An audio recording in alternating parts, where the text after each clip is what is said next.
Hello and welcome to the YouTube Creators Hub podcast. My name's Dusty Porter, and each and every Friday for the past decade, I've been sitting down with some of the most talented creators on the internet. So if you're looking for a behind-the-scenes look of what it means to be a YouTube content creator or a content creator in general, this is the show for you. We also publish this podcast to all of the audio players, Apple Podcasts, Google Play. So if you'd rather listen then watch, go ahead and check the links out in the description. Thanks for being here, and I hope you enjoy the conversation. Hello, everyone, and welcome to this week's conversation on the YouTube Creators Hub podcast. Dusty here, the host of the show, as always. I am joined today by Leo from the Crash Frontier YouTube channel. He is an Australian creator known for his high-quality cinematic action short films, which have been watched over 170 million times across the globe. He repurposes car physics video game. I'm gonna actually have him explain what he does because I feel like he can do a much better job of doing it than even me reading it.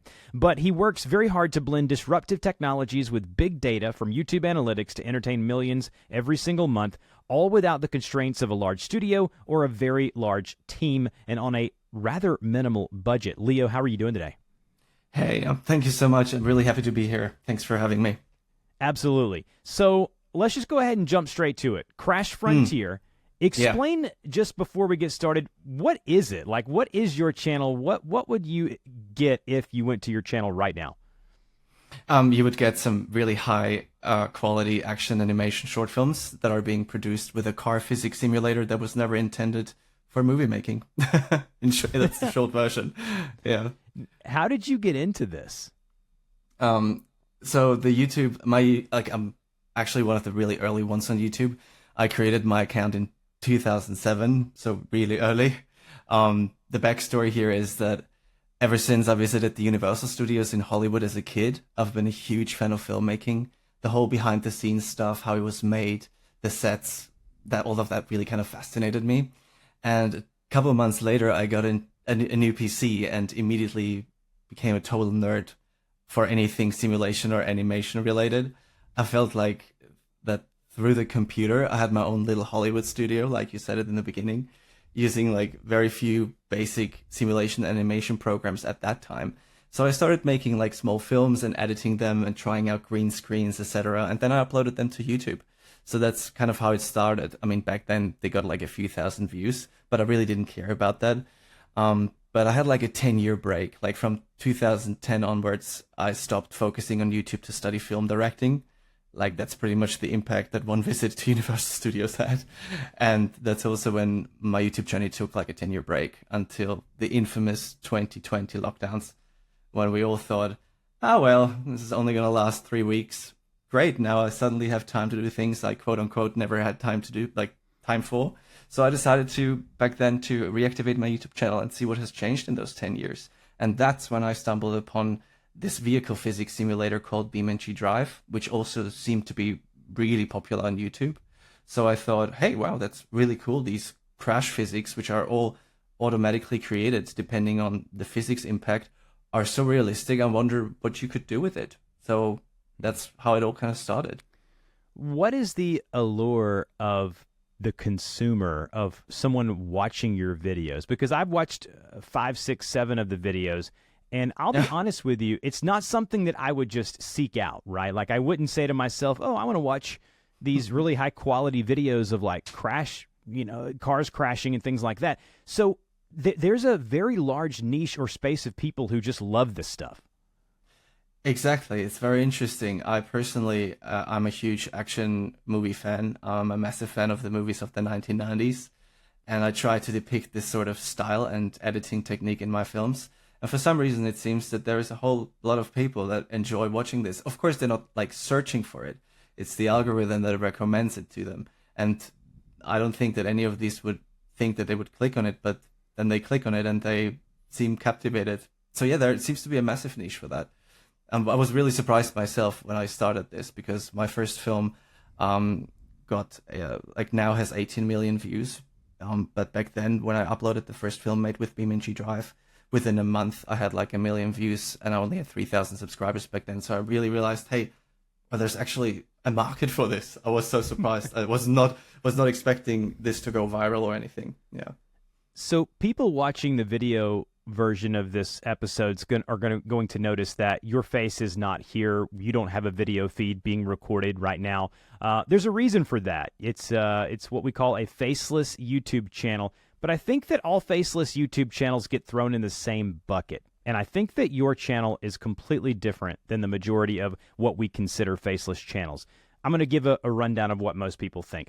You think of a faceless channel, you think of all of those just super business-like people on X, on Twitter, saying that, I have 17 faceless YouTube channels and I'm making $500,000 every 3 months, and they're hiring a whole team of people, voice actors, using a bunch of AI, and it's basically just a game of quantity until you land on the sub-niche that's going to make you a lot of money. And these faceless channels are getting a bad name and a bad rap, and I'm going to have some creators on who do things in that space because I would love to have a conversation with them here publicly. But for you and your channel, you've decided not to show your face, not to reveal who you are. Can you speak on the reasons behind that and maybe the pros and cons of why you've done that? Absolutely. I think the great thing is that on YouTube, first of all, you don't necessarily have to show your face. And when all these really great reviews came in or comments came into this video, I really for my first upload back then, I realized that people actually really enjoyed what I was like, the essence of who I am, the really quirky humor, the great action, what I really like, my entire passion. They enjoyed what I did, not how I looked. That being said, I have been voice acting a particular character in some of my films. It's a 3-wheeled car. It always kind of appears in all of these films and somehow always makes it out alive while everyone else around it is like having a hard time. And I was voicing this particular character throughout my entire film collection. But other than that, I just don't see a reason. It's not important. Like, it's not important how you look. It's important, like, for my channel at least, it's important what people are being shown, the entire thrill, the excitement, the action. There's like so much work behind this. Every movie takes like 2 to 3 months. Mm-hmm. So I want to go there with you. 2 to 3 months of work. There's a ton of labor involved in this. If you go to your channel right now, you may notice that there are multiple months in between uploads because of the amount of work that it takes. I know there are certain things that we talked about off air that you're not going to be able to share due to competition reasons, which I find intriguing. I would like to ask you, can you give us a full rundown of what a video takes and the process from, okay, I have an idea, and from this idea, I know kind of what I want, but what's the process of making one of these films? And just go ahead and break it down, all the details for us. Yeah, well, first of all, you need to obviously be inspired to come up with a storyline. Now, first question is, how do you get inspired when your entire workflow is sort of limited to a car physics simulator, which never was designed for movie making, but it has great capabilities. There are some basic cinematic ways you can create scenes. You can 3D record scenes, but everything needs to abide by the laws of physics, meaning if there is an SUV and you would like this SUV to roll over 3 times, you can't just tell the SUV, no, roll over 3 times. You have to have the right speed for that vehicle, the angle of a ramp that's ahead, and you got to do it like in a trial and error kind of way. But generally speaking, the way I get inspired is by finding an asset, like a car or like a monster truck or whatever, and I know that this exists in my realms of possibility, like of what I can do. And then I'm like, okay, great. Now I'm definitely gonna create a story around that. So first, there needs to be some sort of asset that inspires me, and then I start with the writing of all of this, and start with testing out scenes to see if certain stunts that I have in mind are physically possible, are actually technically possible, and then that's how it goes. And after, the way I usually do it is I record a scene and then I put it into the editing software. I use Premiere Pro, and based on, I have a rough idea how long the film should be, but sometimes it just takes a certain time to really show a scene in all its grandeur, if that makes sense. Certain scenes just really do need breathing, and there needs to be an arc as well in terms of thrill and tension, and it's like a natural kind of breathing in, breathing out kind of situation. And that obviously takes time, and it also takes up film time. So in the end, although I mean, I can definitely say this, in the end, usually films are about 3 to 4 minutes longer than I anticipated in the beginning or thought they would be. Now, I'll be honest with you, watching through this 4 weeks ago, about a month ago, you posted a new video. It's called Colossal Chase, Epic Highway Police Chase. So your thumbnails are just basically these really action-packed still images of what's happening in the video. Like this one is like a big cruise ship breaking through a bridge with the police chasing a car, and there's like flames and parts and stuff going everywhere. How are you creating these thumbnails? Are these just still images from the video itself, or how are you doing it? Sometimes they are, but as of recently, I decided to create them separately. It depends. If I still have access to the replay files of these scenes where the bridge, for example, where the ship crashes through the bridge, I will go back and actually find the right sort of angle for a thumbnail. And I obviously try to achieve a really high CTR. Right, that's really important, because CTRs are important, but CTRs is like they're a mixture between thumbnail and title as well. They go hand in hand. So it's not just necessarily about the thumbnail. Okay. What have you learned about packaging? And by packaging, I mean the thumbnail, the title, and the description. What have you learned along the way of what works and what doesn't? What are some tips you can give about the packaging of what maybe makes people want to click? Because the video that I was just speaking about has 4.4 million views in a month. So, you're doing something right. You found your niche, and these thumbnails and these titles are making people want to click, and they're staying, because I can tell that by the fact of YouTube wouldn't keep promoting it if the retention or watch time, and we'll talk about that here in a minute. But as far as packaging, what can you talk about branding and packaging a video to make people want to click into it? Yeah, so like I said, thumbnail, title absolutely go hand in hand. If a video title sort of should always be an extension of the thumbnail, and vice versa. Meaning, if the thumbnail suggests a solution, the title should reinforce it without creating more questions. It could also, in my case, hint at an exciting moment in the video without giving away the secret of how it all happened or what's about to come, because that way you're building anticipation. So in my case, I really try to tell a story through the thumbnail. It's usually one of the highlight moments from the film, like you just mentioned. And depending on what the thumbnail shows, let's say it's an explosion, it gives a glimpse into what happened just a second earlier, which is the explosion, and what's about to happen next. Like, for example, a train derailing because of that explosion. So you like, a thumbnail is more like an image that goes back a second and ahead a second, if that makes sense. Because that way you just give the people enough to anticipate the action, and then they have to decide intuitively if they click on it or not. And yep. Building anticipation is such a good way of putting it. You are giving them just enough of, oh man, this crash looks awesome, and this title, it's making me really like the epic highway police chase, right? So just keep going. I just wanted to just comment on that. The anticipation comment, I love that. Yeah, like I aim to keep my CTRs as high as possible, and I'm usually happy with around 15% within the first hour. So the higher the better, of course. But if it doesn't convert as much as I'd like, I immediately switch to a slightly different thumbnail and see how that performs. So, because, I mean, sure, we've heard that so many times, the first hour is super important after an upload. And it's true, in my opinion. I've noticed when I change the thumbnail 3 days after I uploaded a film, it doesn't it's almost like the momentum is gone from the other thumbnail that didn't convert as much, if that makes sense. But yeah, anticipation is a massive thing. Also, when it comes to the entire geometry, the entire composition of where things are, I think that's also really important. Thumbnails shouldn't be too overloaded. At the same time, they should be thrilling. And if text is involved, it should probably, I feel like the most used color for text is white on YouTube. But I don't use any text in my videos, video thumbnails, Yeah, that seems to be a strategic thing by you. Is there a reason why you don't use text on the thumbnail, or is it just a preference of yours?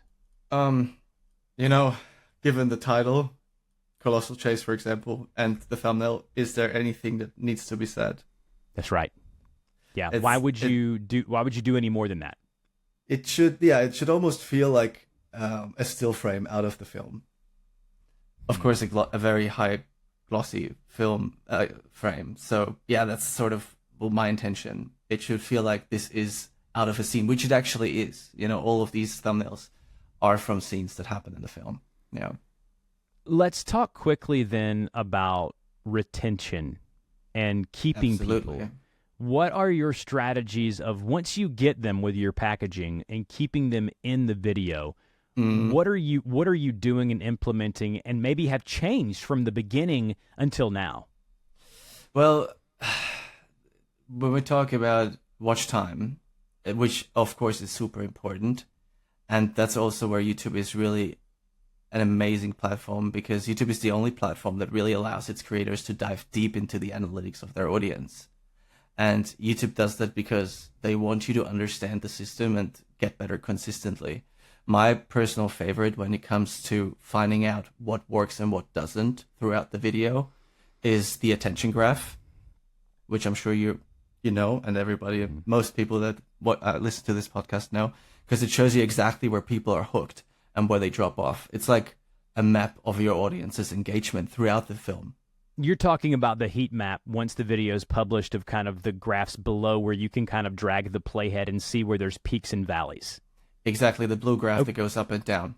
Yeah, that's right. And you can actually analyze those parts of the video where it's at the top to say, oh, what did I do here? And let's try to replicate that. Yeah. And I also noticed, like, it's like, you know, when you analyze a lot of films on your channel, you really notice so many interesting, peculiar things. For example, I noticed very early on that when I have a chase on a highway, for example, and that street or the highway is straight for longer than 7 film seconds, the audience will lose attention. Interesting. So if the road is straight and doesn't have like an obstacle or a turn or a change in elevation, you notice that the retention drops. Yeah, and it's quite interesting, but in the end it kind of makes sense, because we're living in a time where people's attention spans are getting shorter and shorter by the year, right?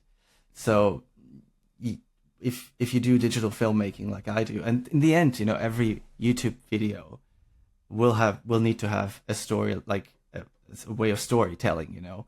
It all needs to have a hook and a certain solution, etc. So it all kind of has, but in my case, it's digital filmmaking, and you need to really create films differently for YouTube than you would otherwise, simply because the algorithm is behind all this. You're catering for, like, you're pretty much creating a film for an algorithm, but the algorithm is just the digital representation of the audience, if that makes sense. It makes a lot of sense, and we haven't talked very much about that on this podcast, about the algorithm and about how you have to optimize for it. You have to understand that the analogy that I'm thinking of is, let's think of eBay. When you list an item, the goal of when you list that item is to get that item in front of people who are what? Who are wanting to buy that said item or an item similar to that, to convince them to do that. You have the images of the item, you have the description, you have everything in that listing, but you're optimizing for the eBay algorithm to make sure that they show it to the right people. So we're counting on YouTube to have the algorithm set up in a way that the right people get fed the Colossal Chase video on their home feed. Maybe they've watched videos similar recently, or, you know, that's the thing about YouTube, is that you watch somebody's YouTube history and you kind of know what hobbies they're into or what kind of person they are. Like if you watch mine, you're going to see a lot of business stuff, a lot of gaming stuff with my daughter, and her and I are into that right now. You're going to see some fitness stuff. So these things that I'm very interested in, you're going to see through that, or my listen history through podcasting. And so how are you optimizing for the algorithm? By analyzing the data. That's the only way how you can do it. I mean, that's why YouTube is providing you all the data. I mean, they're not doing it for fun. They're definitely keen to make you become better and improve in your storytelling. And same for thumbnails. But thumbnails are, I mean, a lot of people say thumbnails are like 75% of a video. I wouldn't say that. I think it's more around 50. They're really, really important together with the title, like we said before. But you optimize the video for the algorithm by really diving deep into the analytics. And especially, that's why I mentioned it, especially the attention graph, because that one really shows you what they enjoyed the most. That's how I realized like a lot of things. Yeah. Yeah, I think with the algorithm, it's so hard, and people hear that word and they immediately tune out. But you mentioned data. I love talking about data. What are some points of data that you're looking at specifically to help you when you're working on the next video to optimize it to get the most out of it? Well, first of all, there's the attention graph, absolutely. But another really important, for me, really important metric is the returning new viewers in 7 days metric, which can be found in channel analytics under the audience tab. And then you have to scroll down a bit. And because I noticed that it's almost like if viewers don't return within 7 days, the YouTube algorithm will stop pushing it to new viewers. And that metric that I just mentioned will put a newly uploaded video. It will show this video and how it compared to your earlier videos in the past. And you can see how this one performed in terms of how many of your new viewers that came to that video returned within 7 days. I can almost see the correlation between if a video performs well in this metric, it will be pushed out more and more and more. Whereas if it doesn't make viewers return, the algorithm will quote unquote kill it, if that makes sense. And when you say make viewers return, can you speak on that a little more in detail? Return to your channel, return to similar content. Exactly what do you mean? It means any engagement on your channel. So it can also mean, for example, that you create a community post or a poll and they interact with that. That would already be seen as a return to the channel because it's an interaction on your channel through the community posts. That's a great way of doing it, for example. But obviously, the best way would be if they naturally get an older video of your videos recommended and they click on it and watch this older video or more videos in one session. It's interesting to me that you utilize the community post. Oh my God, man. Absolutely.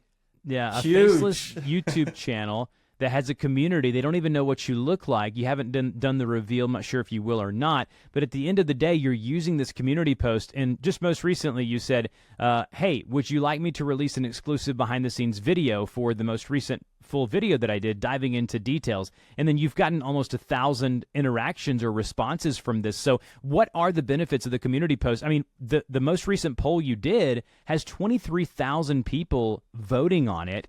And I mean, this is just insane. So give me the benefits of the community post and how people are not using it properly. Absolutely happy to. You know how YouTube has just recently introduced this A/B testing feature for thumbnails? Mm-hmm. Right. So I must admit I haven't really used that one yet because over the years I've sort of found my own ways to figure out which title or thumbnail works better through the community tab. First of all, I mean, community posts in general are an amazing way to reach your audience regularly without having to upload a new film and without, interfering with the algorithm and your latest films, etc. It's really completely separated. Yet they're super powerful because your post can be pushed out to people who don't even know you. So as long as the post is relevant and gets good engagement, other people will see this post. This means new viewers might actually discover your channel and maybe even become subscribers. So that's the first thing. But an even better reason for using community posts, and I can only really recommend this to everybody listening to this podcast, is the poll feature. For example, I ask my community what topic they would like me to cover next, and I give them 5 options. I'm always surprised by what they actually choose because usually it's not what I would have picked, and I always kind of think I know my audience, but they really keep surprising me. And another amazing thing is that you can actually test video titles with it. It kind of gives you a glimpse into the future, into how certain titles might perform compared to others. For example, I would ask something like, hey guys, it's time to choose the title for my upcoming film. Don't think, just click on the title that sounds the most thrilling and exciting to you. And then I give them 5 titles to choose from. Now, why do I say don't think? Because they don't think when they click on a thumbnail in the first place. It's a split-second subconscious decision. And I want them to not overthink the options in a community poll either. They should just intuitively click, if that makes sense. That's a powerful way to crowdsource what you're doing, basically. You're using the people who you know are interested and engaged, and these are the people that are going to be clicking and seeing the title and thumbnail in their search results or browse page anyways. So utilizing that is powerful. I love that. That's a great, great tip. So sometimes I'm even unsure about a specific word in the title. For example, chase or pursuit both mean the same thing, but they have like different connotations. So a poll about that was something like, hey guys, I'm really curious, which word do you find more interesting or sounds more exciting to you, chase or pursuit? Now, what do you think was the outcome here? I would probably say chase. By how many percent? How much percent? 15%. Okay, well, guess what? 84% said chase was the better word. Whereas personally, I would have chosen pursuit, But this makes a difference when you choose a title for a video. That's pretty definitive. And what comes to mind for me is that the word that ChatGPT or AI would use would be pursuit, because they're always trying to change it into these, longer words or what they think to be more descriptive words. So maybe that's a pointer that, hey, maybe you shouldn't use AI as much as you are. And I want to kind of turn the conversation to that for a minute. Are you using AI or tools or things in your workflow that are artificial intelligence? Well, it would be foolish to assume that nobody's doing that. Like in this day and age, everybody's using AI. For example, I use ChatGPT to contextualize scenes, because my first language is German. I don't speak I speak English pretty good, but in the end, I still think in German. So sometimes I'm actually writing in Jinglish, like a mixture between German and English. Which totally makes sense to me. It's like, oh, that's obviously perfect. But then ChatGPT says like, nah, you can't say that. Absolutely not gonna work. So that's one of them. Another one would be a thumbnail creation. Thumbnails can definitely be made a bit more hyperglossy with AI. There's like a tool called Leonardo.ai that I sometimes use to see how AI would just put a different shading and lighting and filter over it. And that had some really interesting effects. I'm not quite sure if that increased the CTR or not. So, I don't know. It's hard to say for now. But it would be foolish to not try out these things. Yeah, when the tools are out there, again, using them as companion pieces and not complete replacements is the only advice I give. Exactly. I say definitely dive deep into them and see. You would be foolish not to try to implement or utilize things that could shave hours off of your workflow to have the quality of whatever you're doing in your workflow to be better. So I completely agree. Let's go ahead. Yeah. No, well, we're pretty much like right now living through an industrial revolution. And it has massive implications for probably the job market in the not so distant future. I think it's super important that if you work solo like I do, that you try to stay on top of emerging technologies. BeamNG, for example, this car physics simulator, is a very disruptive technology in a lot of ways. And I just like to stay on top of things in that regard. Sorry, go ahead. I was just going to kind of move the conversation to monetization. I know we're not going to talk about how much you're making on YouTube, and that's fine. Some people are willing to disclose it. Some people are not, and that's completely okay. But I will say that I know you're making a good living doing this, or you wouldn't keep doing it and putting the time that you are into it. Can you talk about monetization for a channel like this, what it looks like, and kind of just some averages? Yeah, absolutely. So I make 100% of my income through YouTube's ad revenue system. I only upload 4 times a year, but given that those films have such high view numbers, it kind of works. For my second film, for example, Under Attack, it's called, I had a sponsor and that really worked well. that film got 11 million views and was a huge success for the company as well. But there's a reason why I decided to stick to more YouTube ad revenue as opposed to sponsors. And so let's talk about that then. And yeah, just quickly, some detailed questions here. How many ads are in one of your videos normally on average? Would you say 2, 3? How are you placing them yourself? How do you decide where you place them? Okay. No, I actually let the algorithm decide that, simply because I mean, right now I have YouTube Premium, but back in the days I didn't. And I remember when these ads came up on other videos, they didn't annoy me so much, which means that the YouTube algorithm is pretty good in having a balance of you enjoying the video and at the same time being served ads, which is why I decided to actually let the algorithm do the work on that, and I don't put any extra places in. I mean, the thing is, just because you have, let's say, 10 mid-roll ads, it doesn't mean that even 5 are being shown to most of your viewers, because the algorithm will decide it anyway. Yeah.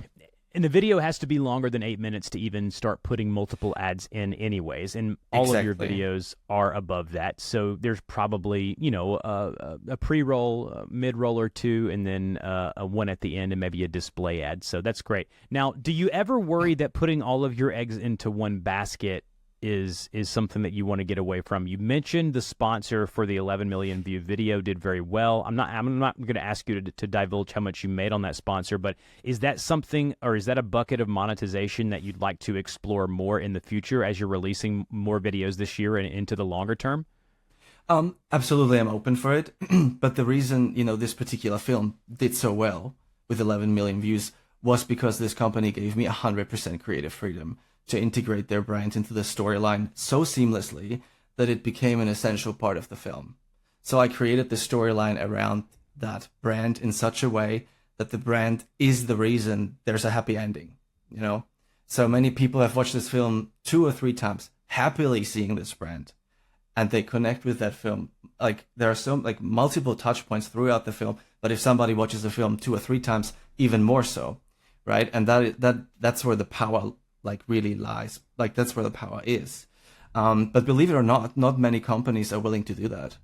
They will not give you 100% creative freedom. Most would rather have a 1-minute ad that completely disrupts, in my case, the narrative of a film with, thrill and action and story arcs and thrill arcs. And that's just not on. It's not something I can do. I mean, I can't even tell you how many times I turned down offers or negotiations because not a lot of sponsors are ready to give you 100% creative freedom. Of course, more money is always better, and I'm 100% open to sponsors, but my number one priority is always my audience and the film experience. So if sponsors are willing to give me the creative freedom to make sure the video they're part of does indeed get the millions of views they're hoping for, then I'm absolutely open for negotiations. You're in a unique situation as well, because with your films being so action-packed and story-driven that it would really break up the emotion of the video by putting an ad, right, or a sponsor drop, unless you're able to implement it, like you said, naturally, like you did with any brand would be just over the moon if a video got 10 million plus views. It's got evergreen views, which means people are still watching it to this day, and they're able to see the brand in a positive light. So I foresee you being able to use that in the future as a demo of, hey, I did this with creative freedom 100%. I feel you need to give me that full creative freedom, and that's something that I see you doing in the future. So I appreciate you being willing to be open about that. And I think that in order for you to only be able to have to make 4 videos in a year, your content has to be, what I just mentioned, evergreen. It has to be content that continues to produce views year after year, month after month, even old videos. Can you speak on that? Maybe how you're optimizing for that type of view and for these videos to have a very long lifespan? Yeah, good question. Well, the thing is, when you have a fictional story that is not connected or tied to current trends or events, it automatically is evergreen if it's a good film. Simple as that, in my opinion. Let's say, for example, I'll give you an example. I created a monster truck movie. It's called, anyway, but it's like a film that revolves around monster trucks going rogue in a city. And that film is popular, but it is most popular in June, July, and August, when there are a lot of monster truck festivals and shows in the US. Now that, for example, showed me, okay, so there is some certain seasonality to that particular topic. Likewise, if there is an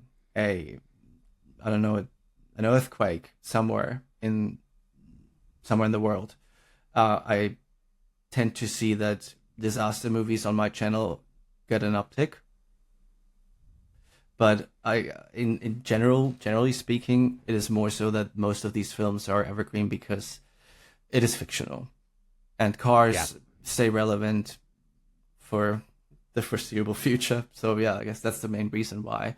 And another reason is, of course, the social engagement. If a person or a certain amount of viewers watch a film twice, or they love to click onto other films on your channel, that just boosts the overall health of your channel and the steady view numbers. Yeah. I think I can see the watch pattern on your channel. Someone goes and watches the new video, Colossal Chase, that you did about a month ago, and they watch the video. They watch it for a good amount of time. Their watch time's very high. They watch it to the end, and then they say to themselves, oh, this was cool. And then they go to your channel and either subscribe or go to another video, and they kind of start binge watching, right? Which is how we consume content, is that you see this. I cannot tell you how many people have told me before, I discovered your podcast from one of your new guests, and then I have almost over 400 conversations on this feed. They said, I'm literally going back, and when I have time, I'm listening to all of your old episodes. So that's value for my sponsors. It's value for me. I'm keeping them in my brand, and you're keeping them on your channel. And I think that's the power of creating content that you're creating and it not being tied to a current event. Correct. I mean, as long as you tick all the other boxes, I mean, there are so many, but if you have like a loyal audience, let's say, this audience will make sure that you get the attention you deserve on the first day. And if you let them engage in the production process, as in choose the topic in the community poll, choose the title, what thumbnail do you prefer, they really feel like they actively engaged into the production. So ever more so, they're happy to click on it and watch it because they've been a part of it to some degree. You know what I mean? I do. What, as we close this interview out, what is a piece of advice that you would give the creators listening to this, whether it be motivation, the bit of advice that has helped you the most? What would you leave them with as we close the interview out today? Oh, that's a good question. I think the most important thing is passion. Passion is so important. Money definitely comes second, in my opinion at least, because if you don't have the passion and you try to please everyone by making as much money as possible, you end up pleasing nobody, right? And if you're a total, fanatic about a certain thing and you have passion about it and you only post in that particular thing like I do, which is all action, then that's a clear indicator that there are other people out there as well. So when you actually start a new channel, a lot of people say you should branch out in different topics and see what kind of sticks. That can work if you are passionate about all of these topics that you touch. You know what I mean? Yeah, absolutely. The passion will come through the screen. I say it all the time. The viewer can sense it. Same thing goes for podcasting. If you don't care about what you're talking about, it's going to be evident just a couple of minutes into the bit of content that you're creating. So that's awesome. Leo, you are amazing. Again, the channel's name is Crash Frontier. Over 635,000 subscribers with just 22 videos, which is telling you how powerful those videos are. And he's making a full-time living doing this. All of his links will be in the show notes. Don't forget to subscribe to this podcast if you haven't already. Subscribe to our newsletter for more great tips to grow your brand and business. And I will see you next time. Thanks, Leo. Thank you so much. Bye. Thanks for watching the YouTube Creators Hub podcast. Are you a content creator or thinking about starting a YouTube channel or just looking to grow or monetize your current channel? Stick around. Subscribe to the podcast, whether it be on audio or video format. We release new episodes every Friday. And if you would like to connect with me, I do offer professional YouTube coaching. I help people launch their podcast. All of those links will be in the description of this video. Thank you so much for watching. See you next week.